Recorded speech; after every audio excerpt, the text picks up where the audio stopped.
தேக்குக்கு அடுத்தபடியா மகாகனியை வந்து நல்லா விவசாயிகள் விரும்பி நட ஆரம்பிச்சிட்டாங்க. நாளுக்கு நடுவுல மகாகனி வச்சிருக்கோம். இந்த ரெண்டுக்கு நடுவுல இடையில வந்து 2 கிளரி செடியா வைக்கலாம். 2 அடி சுற்றுலா இருக்கு.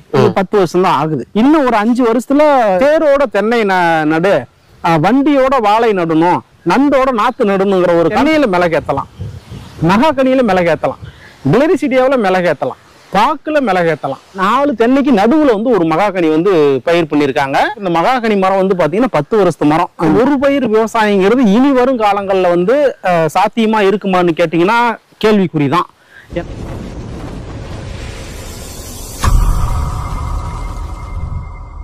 வணக்கம் and welcome to Prabhu trucker channel. இந்த வீடியோல வந்து பாத்தீங்கன்னா தென்னை மரத்துல என்னென்ன வந்து மரங்கள் வந்து ஊடுபயிர பண்ணலாம் அப்படின்னு சொல்லிட்டு தான் பார்க்க போறோம். இந்த தென்னை மர ஃபீல்ட்ல வந்து பாத்தீங்கன்னா மகாகனி வந்து ஊடுபயிரா பண்ணிருக்காங்க. மேலும் இந்த தென்னை மரத்துல வந்து பாத்தீங்கன்னா எந்த வகையான மரச்செடிகள் வந்து நம்ம ஊடுபயிரா பண்ணலாம் அப்படின்னு சொல்லிட்டு தான் இந்த வீடியோல நம்ம பார்க்க போறோம்.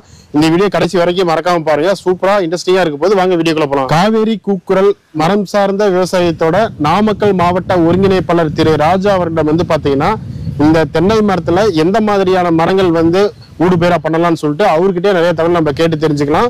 வணக்கம், என்னோட பெயர் ராஜா. நான் வந்து ஈஷாவில் நாமக்கல் மாவட்ட ஒருங்கிணைப்பாளராக வந்து மரம் சார்ந்த விவசாயத்தில் இருக்கேன். இன்னைக்கு வந்து பார்த்தீங்கன்னா தென்னை மரத்துக்குள்ள வந்து ஏதாவது வந்து மரங்கள் பண்ணலாமா, இல்லை தென்னை மரத்தில் ஏதாவது ஊடுபயிர் பண்ணால் தென்னை மரத்துக்கு வந்து காப்பு பாதிக்குமா, இந்த மாதிரி பல கேள்விகள் வந்து இருக்கு. அதாவது இப்போ நான் சொல்ல வர்றது என்னன்னாங்க, ஒரு பயிர் விவசாயங்கிறது இனி வரும் காலங்களில் வந்து சாத்தியமா இருக்குமான்னு கேட்டிங்கன்னா கேள்விக்குறிதான். ஏன்னா தொடர்ச்சியாக ஒரே பயிரே பண்ணுறப்போ வந்து பார்த்தோம்னா நமக்கு பெருமளவில் வந்து விவசாயிகள் அது மூலிமா நஷ்டம் தான் அடைஞ்சிக்கிட்டு இருக்காங்க. ஸோ ஒரு பயிருங்கிறத விட பல பயிர் சாகுபடி தான் வந்து நம்ம முந்தைய காலத்திலேயே வந்து பல பயிர் சாகுபடி தான் நம்ம விவசாயிகள் பண்ணிக்கிட்டு இருந்திருக்காங்க. இந்த காலகட்டங்களில் அது கொஞ்சம் மாறி எல்லாம் ஒரு தென்னைனா தென்னையாவே எல்லாமே வைக்கிறது, அது அப்புறம் பாக்குனா எல்லாம் பாக்காவே வைக்கிறது, இந்த மாதிரி ஒரு பயிரே சார்ந்து போறாங்க. ஸோ அப்படி இல்லாம கலப்பு பயிரா மல்டி கிராப்பா வைக்கிறது தான் வந்து இன்னைக்கு ஒரு விவசாயிக்கு வந்து ஒரு நல்ல ஒரு லாபத்தை கொடுக்குங்கிறதுல வந்து நிறைய விவசாயிகள் நம்ம வந்து நிரூபிச்சிருக்கோம். ஸோ இன்னைக்கு வந்து இந்த ஃபீல்டில் வந்து பார்த்தீங்கன்னா தென்னை மரம் இருக்கு. தென்னை மரத்துக்குள்ளே வந்து மகாகனி வந்து மரங்கள் வந்து நடவு பண்ணியிருக்காங்க. ஸோ இப்போ மகாகனி நடவு பண்ணியிருக்காங்க அப்படின்னு பார்த்தீங்கன்னா 4 தென்னைக்கு நடுவுல வந்து ஒரு மகாகனி வந்து பயிர் பண்ணியிருக்காங்க. இதோட தென்னை மரத்தோட வயசு பார்த்தீங்கன்னா கிட்டத்தட்ட ஒரு 25 வருஷத்து தென்னை மரம். இதுல வந்து இந்த நடுவுல 4க்கு நடுவுல வந்து ஒரு மகாகனி வந்து பயிர் பண்ணியிருக்காங்க. பயிர் பண்ணதில் இப்போ இந்த மகாகனி மரம் வந்து பார்த்தீங்கன்னா 10 வருஷத்து மரம். இந்த மரம் வந்து ஒரு 10 வருஷம் ஆகுது. தென்னை மரத்துக்குள்ள வந்து மகாகனி தான் பயிர் பண்ணணுமா அப்படின்னு கேட்டிங்கன்னா இல்லை, இது இல்லாமல் பல மரங்கள் நம்ம பண்ணலாம். இதுல வந்து மகாகனி நம்ம பயிர் பண்ணியிருக்கோம். மோஸ்ட்லி தென்னை மரத்துக்குள்ள ஏன் நம்ம மகாகனி அதிகமாக கொடுக்கணும்னு பார்த்தீங்கன்னா அதிகமான பிரான்ச்சஸ் வராது. ரொம்ப போய் தென்னை மரத்தை போயிட்டு மூடி அழுத்துற மாதிரியோ அல்லது தென்னை மரத்தை காப்பை பாதிக்கிற மாதிரியோ லெவல் வந்து இதில் இருக்காது. உதாரணத்துக்கு கூட நான் காட்டுறேன். அந்த தென்னை மரத்தில் பார்த்தீங்கன்னா காயெல்லாம் நல்லா தான் பிடிச்சிருக்கு, ஏதாவது காப்பு இல்லாமலாம் ஒன்றுமே போகலை. அதாவது இங்கே மரமும் இருக்கு, 4க்கு நடுவில் ஒரு மகாகனி மரமும் இருக்கு. தென்னை மரத்தில் வந்து பார்த்தீங்கன்னா காயும் நல்லா தான் பிடிச்சிருக்கு, நல்ல ஒரு ஈல்டா தான் இருக்கு. இது இப்போ இந்த மகாகனி நட்டு 10 வருஷம் ஆனதுல வந்து இந்த இடத்துல ஏதாவது ஒரு காப்பு பாதிச்சுதா அப்படின்னு கேட்டீங்கன்னா இல்ல, நல்லாவே காப்பு இருக்கு. அடுத்ததான் வந்து பாத்தீங்கன்னா இந்த தென்னையில வேற என்னென்ன மரங்கள் வந்து ஊடுபயிரா பண்ணலாங்க சார், அதை பத்தி கொஞ்சம் சொல்லுங்க.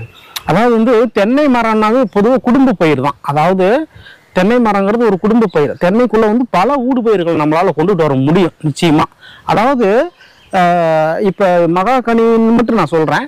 ஆனா வந்து பாத்தீங்கன்னா இதுக்குள்ளேயே வந்து பாத்தீங்கன்னா மகாகனி டிம்பர் மரம் வச்சிருக்கோம். 4க்கு நடுவுல இதே கான்செப்ட்ல நம்ம பலா வைக்கலாம்.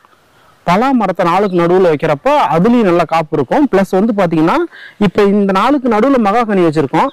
இந்த 2க்கு நடுவுல இடையில வந்து 2 கிளரி செடியா வைக்கலாம். ஸோ கிளரி செடியா வைக்கிறப்ப இதுல ஒரு பாக்கு வைக்கலாம். பாக்கு கிளரிசிடியா இதே சூழ்நிலையில நம்ம ஜாதிக்காய் பயிர் பண்ணலாம். சோ இது இத்தனையும் நம்ம உள்ளுக்குள்ள கொண்டுட்டு வந்தா நமக்கு காப்பு இருக்குமான்னு நீங்க கேட்கலாம். அதாவது தென்னை மரங்களை பொறுத்த வரைக்கும் என்னன்னா சூரிய வெளிச்சம் மரங்களுக்கு தான் தேவைப்படும்.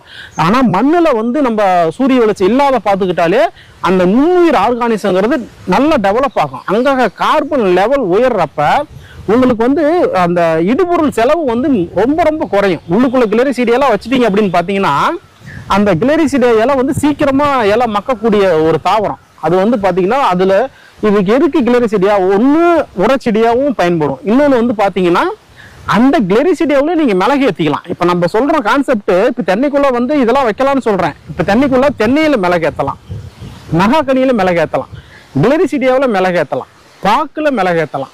சரிங்களா? இந்த உள்ளுக்குள்ள வந்து நம்ம இத்தனை பொருளை நம்ம கொண்டுகிட்டு வரப்ப சரியான இடைவெளியை கொடுத்துட நம்ம கொண்டுகிட்டு வரோம். இப்போ நாளுக்கு நடுவில் இப்போ இதில் மகாகனி இருக்கு. ஸோ இந்த இடத்துல வந்து பார்த்தீங்கன்னா நீங்கள் இதை விட்டுட்டு பலா வைக்கலாம். பலா வச்சுட்டு மகாகனி வந்து நம்ம ரெண்டுக்கு நடுவில் வைக்கலாம். சரிங்களா? அப்போ அடுத்தது வந்து பார்த்தீங்கன்னா இந்த ரெண்டு தென்னை மரத்துக்கு இடையில வந்து ஒரு 7 அடி டிஃபரன்ட்ல வந்து 2 கிளரிசிடியா வைக்கலாம். நீங்கள் கிளரிசிடியா வச்சுட்டு அதுலேயும் நீங்கள் வந்து மிளகு நம்மளால வந்து ஏற்ற முடியும். சரிங்க. ஸோ இதுக்குள்ள வந்து உள்ள அப்படின்னு இதெல்லாம் வைக்கிற பார்த்தீங்கன்னா நல்ல மைக்ரோ கிளைமேட் உருவாயிடும்.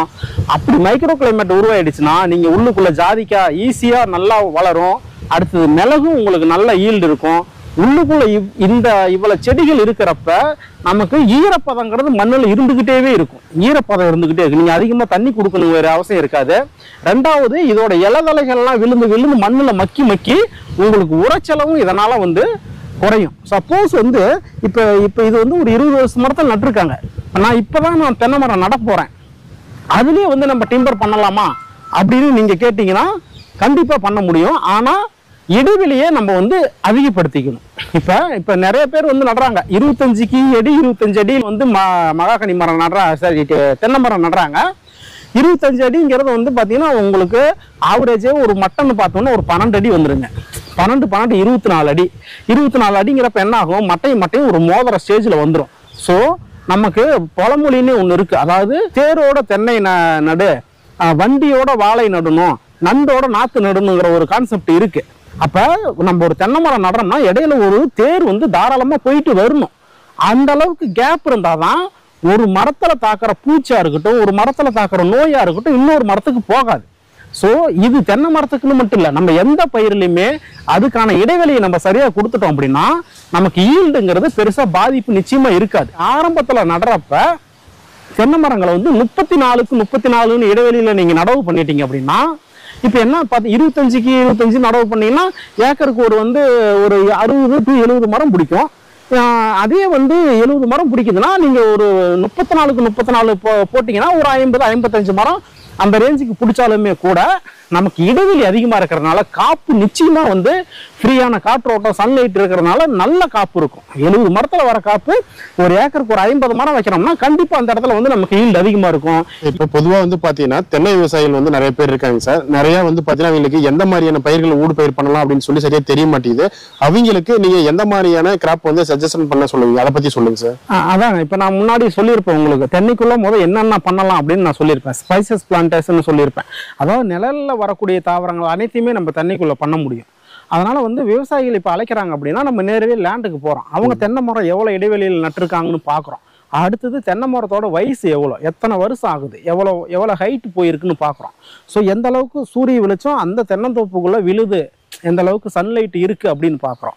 ஸோ அதுக்கு தகுந்த மாதிரி வந்து நம்ம வந்து நேரடியாக போயிட்டு வாட்டர் டெஸ்ட் பண்றோம், சாயிலோட கண்டிஷனையும் பார்க்குறோம். ஸோ சாயில் கண்டிஷன், வாட்டரோட டிடிஎஸ் கண்டிஷனை பார்க்குறோம், எவ்வளோ இடைவெளின்னு பார்க்குறோம், வருஷம் என்ன வயசுன்னு பார்க்குறோம். இதையெல்லாம் பார்த்துட்டு உள்ளுக்குள்ள என்னென்ன மரங்கள் வச்சலாம், அது எவ்வளோ இடைவெளியில் வைக்கணும், சும்மா கசகசன்னு இல்லாமல் ஒரு ப்ராப்பரான ஒரு ஸ்பேசிங்கில் இது எல்லாமே இருக்கிற மாதிரி வந்து நம்ம ஆலோசனைகளை நேரடியாக போய் பார்த்து நம்ம கொடுத்துக்கிட்டு இருக்கோம். இப்போ தேவை அப்படின்னா கால் பண்ணாங்க, நம்ம நேரடியாக விவசாய லேண்டுக்கே. சரிங்க சார். இப்போ நீங்க நாமக்கல் மாவட்டத்தில் இருக்கிறதெல்லாம் நீங்க பாத்துக்கிறீங்க. சப்போஸ் இப்போ அதர் மாவட்டத்தில் இருக்கீங்களா, எப்படி சார் கனெக்ட் பண்றது? இல்ல அதான் இப்போ நம்ம 8009 8009 இது வந்து காமனான நம்பர். சரிங்க சார். இந்த நம்பருக்கு நீங்க அடிச்சீங்க அப்படின்னா தமிழகத்தில் உள்ள அனைத்து மாவட்டங்கள்ல எந்த மாவட்டத்தில் உங்களுக்கு ஆலோசனை தேவையோ அந்த மாவட்டத்தோட நம்பர் வந்து உங்களுக்கு கிடைச்சிடும். சரிங்க சார். ஸோ அப்போ அவங்கள நீங்க கான்டாக்ட் பண்றப்ப அவங்க வந்து நேரடியா ஃபீல்டு விசிட்டு பண்ணி கொடுப்பாங்க.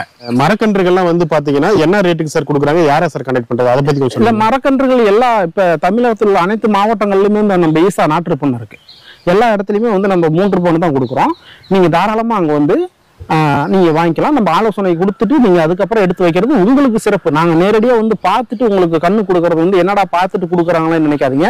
உங்களோட நன்மைக்காக தான். உங்களோட நீங்க பாட்டுல போய் மரங்களை நட்டுட்டு அது சரியா வளராம அல்லது மரம் பெருக்காம போறதுக்கு எங்களோட ஆலோசனைகளை எடுத்துக்கிட்டு நீங்க மரங்களை நட்டீங்க அப்படின்னா உங்களுக்கு அந்த வருஷமும் அல்லது அதுக்கான செலவுகளும் உங்களுக்கு வேஸ்ட் ஆகாம நம்மளால பண்ணி கொடுக்க முடியும். அதனால நர்சரியில எல்லா மரங்களுமே நம்ம 3 ரூபான்னு கொடுக்குறோம்.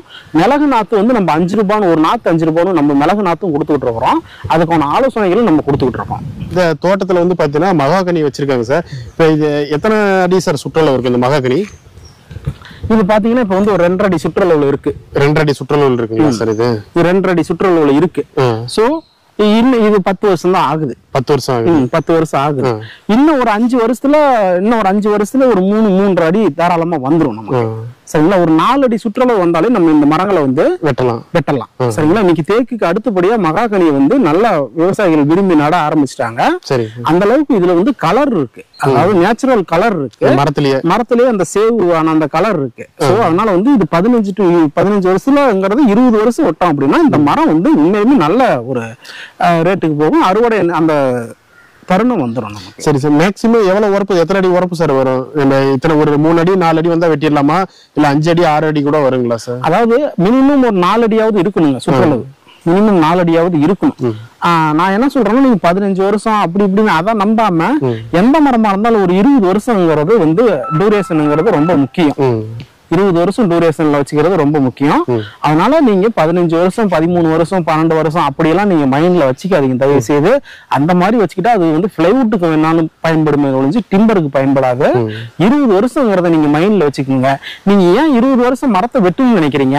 தென்னை மரத்துக்குள்ள இந்த மாதிரி நம்ம மரங்கள் கொடுக்கறது நீங்க மரத்தை நம்பி இல்லாம அதுக்குள்ள வந்து ஒரு ரெகுலர் வருமானம் இருக்கிறதுக்காக தான் நம்ம வந்து மிளகு கொடுக்குறோம், மிளகுக்கான ஆலோசனைகளை கொடுக்குறோம், ஜாதிக்காவை அதுக்கான ஆலோசனைகளை கொடுக்குறோம். நம்ம கிராம்பு, பட்டா இந்த மாதிரி வாசனை பயிர்கள் எல்லாம் வந்து நீங்க இதுக்குள்ள கொண்டுகிட்டு வந்தா நீங்க மரங்களை வெட்டி தான் நீங்க வந்து ஒரு லாபம் பார்க்கணும்னு இல்லை. மரங்களுக்குள்ள நீங்க இத்தனை ஊடு பயிர்களை நீங்க பண்ணி அது மூலியமா நீங்க லாபத்தை எடுத்துக்கலாம். இப்ப செப்டம்பர் 1 வந்து நம்ம பல்லடத்துல வந்து நம்ம மர வாசனை கருத்தரங்குன்னு நம்ம நடத்துறோம். அதுக்கு வந்து நீங்க நீங்க கண்டிப்பா கலந்துக்கிட்டீங்க அப்படின்னா நேரடியா உங்களுக்கு மரங்களுக்குள்ள நம்ம என்னென்ன வாசனை பயிர்கள் பண்ணலாம், மிளகு, கிராம்பு, ஜாதிக்காய் இந்த மாதிரி எல்லாமே வந்து நம்ம எல்லாம் விஞ்ஞானிகள் வராங்க, அதாவது வேளாண் விஞ்ஞானிகள் வராங்க. அவங்க வந்து நமக்கு வந்து அதுக்கான டெக்னாலஜியை சொல்லி கொடுக்குறாங்க. அதை எப்படி பராமரிக்கணுங்கிறதையும் சொல்லி கொடுக்குறாங்க. நீங்க தெரிஞ்சுக்கலாம். நம்ம லோக்கல்ல நீங்க நடுற மாதிரி இருந்தா எங்களை மாதிரி எல்லா மாவட்டத்திலுமே எங்களை மாதிரி ஸ்டாஃபுங்க இருக்காங்க. நாங்க நேரடியா வந்து உங்களுக்கான ஆலோசனைகளையும் கொடுக்க ரெடியா இருக்கிறோம். தென்னை மரம் நெட்டதுல இருந்து எத்தனை மாசம் இல்லைன்னா எத்தனை வருஷம் கழிச்சு இந்த ஊடுபயிர் பண்ணலாம், இல்ல தென்னையோட சேர்த்து இந்த மரங்களையும் சேர்த்து ஒட்டுக்காவே ஊடுபயிர் பண்ணலாங்களா? கொஞ்சம் அதை பத்தி தெளிவா சொல்லுங்க சார். அதான் சார், நான் முன்னாடியே நான் சொல்லியிருப்பேன், அந்த இடைவெளியை சொல்லியிருப்பேன். அதாவது நீங்க நல்லா வளர்ந்த மரங்கள், தென்னை மரம் ஒரு 10 வருஷம் 15 வருஷத்து மரத்துல தான் நம்ம வந்து இதை உள்ள கொண்டுகிட்டு வரணும். ஸோ ஆரம்பத்திலேயே நம்ம இதை உள்ள கொண்டுகிட்டு வரணும் அப்படின்னு நினைச்சீங்க அப்படின்னா இடைவெளி இருக்கணும். இப்ப 25 அடி இடைவெளியை நம்ம காமனா வச்சுக்கிட்டு இருக்கோம். அந்த இடைவெளியை அதிகப்படுத்தணும். 34 அடி இடைவெளி நான் முன்னாடி சொல்லியிருந்தீங்களா, அந்த 34 அடி இடைவெளி கொடுத்துட்டு நம்ம இடையில ஆரம்பத்திலே தென்னையும் டிம்பரையும் ஒன்னாவே நம்ம கொண்டுட்டு வர முடியும். அதை விட்டுட்டோம் அப்படின்னா நார்மலான இடைவெளி கொடுக்குறப்ப என்ன ஆகும்னா நமக்கு வந்து மரங்கள் வயசாகணும். ஒரு தென்னை மரம் வந்து ஒரு 10 வருஷம் 15 வருஷம் ஆகி மரங்கள் மேல போன பிறகுதான் இப்ப இந்த மாதிரி மரங்கள் எல்லாம் நம்ம வந்து உள்ளுக்குள்ள கொண்டுட்டு வர்றது சிறப்பா இருக்கும். தென்னைக்கும் பாதிப்பு இல்லாம நம்ம உள்ளுக்குள்ள வைக்கிற அந்த டிம்பரா இருக்கட்டும் அல்லது மர வாசனை பயிர்களா இருக்கட்டும், இதுக்கெல்லாம் எந்த ஒரு பாதிப்பும் இல்லாத வைக்க முடியும். மார்க்கெட் ரேட் என்னங்க சார் போயிட்டு இருக்குங்க சார் இந்த மகாகனி மார்க்கெட்? அதாவது மகாகனி மேக்சிமம் வந்து அதாவது 20 வருஷங்கிறது 40 வருஷம் விட்டா 6 அடி 7 அடி சுற்று கூட மரம் வரும். 30 வருஷம் அந்த மாதிரிலாம் இருந்தா நான் ஒரு 2 மரம் பார்த்தேன், நல்லா கட்டி பிடிக்க முடியாத அளவுக்கு கிட்டத்தட்ட 10 அடி சுத்து வரும்.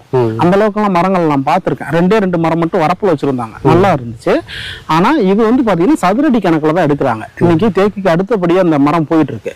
சதுரடி கணக்குல வந்து 700 ரூபாய் 750 ரூபாய் ஒரு கன சதுரடிங்கிற மாதிரி இந்த மகாகனி மரங்களை வந்து நமக்கு எடுத்துக்கிறாங்க. ஒரு 4 அடி சுற்று இருக்குன்னா அது எவ்வளவு கன சதுரடி வருதுன்னு பார்த்துட்டு ஒரு மரத்துக்கு இவ்வளோங்கிற மாதிரி நமக்கு ரேட்டு கிடைக்குதுங்க. ஆல்ரெடி வந்து பாத்தீங்கன்னா நம்ம சேனல்ல மகாகனி மரம் எப்படி வளர்க்கறது பத்தி, எவ்வளவு இடைவெளி விடணும், எப்படி வந்து பராமரிப்பு பண்ணணும் அப்படின்னு சொல்லிட்டு நம்ம சேனல்ல போட்டிருக்கிறேன். அது வந்து பாத்தீங்கன்னா பாக்கு மரத்துல ஊடுபயிரா பண்ணியிருந்தாங்க. ஆனா இந்த ஃபீல்டு வந்து பாத்தீங்கன்னா தென்னை மரத்துல வந்து எப்படி ஊடுபயிர் பண்ணியிருக்காங்க அப்படின்னு சொல்லி தான் இந்த வீட்டுல பார்த்திருப்போம். வீடியோ மூலியமா வந்து பாத்தீங்கன்னா நானும் நிறைய விஷயங்களை தெரிஞ்சுக்கிட்டேன். இந்த இவ்வளவு தூரம் வந்து பாத்தீங்கன்னா எங்களுக்கு அவசரம் இந்த தென்னை மரங்களுக்குள்ள என்னென்ன ஊடுபயிரான்னு சொன்னதுக்கு ரொம்ப ரொம்ப நன்றிங்க சார். ஓகே, எனக்கும் ரொம்ப நன்றி. அதாவது வந்து பார்த்தீங்கன்னா நீங்கள் தென்னையும் அதிகமாக உப்பு தண்ணி இருந்தாலும் வளரும், அதே அளவுக்கு மகாகனியும் ஒரு 3000 TDSக்கு அளவுக்கு வளரும். சில இடங்கள்ல தண்ணி ரொம்ப உப்பாக இருக்கும், எந்த மரம் போட்டாலும் வரலும்பாங்க. அவங்களாம் வந்து இந்த மாதிரி தென்னையும் ப்ளஸ் மகாகனி இந்த மாதிரி டிம்பரை தேர்ந்தெடுத்துக்கிட்டீங்க அப்படின்னா உங்கள் தண்ணிக்கும் வளர்ச்சிக்கும் வந்து எந்த ஒரு பாதிப்பும் இருக்காது. அது உங்கள் தண்ணினால மற்ற ஈல்டு பாதிக்காத மாதிரி மரங்களை செலக்ட் பண்ணீங்கன்னா நீங்கள் தென்னையும் மகாகனியும் செலக்ட் பண்ணிக்கலாம். இப்போ மற்றபடி ஏதாவது டவுட்டாக இருந்தால் நீங்கள் தாராளமாக என்னோட நம்பர் அவர் கொடுப்பாரு, நீங்கள் எனக்கு கால் பண்ணி கேட்கலாம். நன்றி.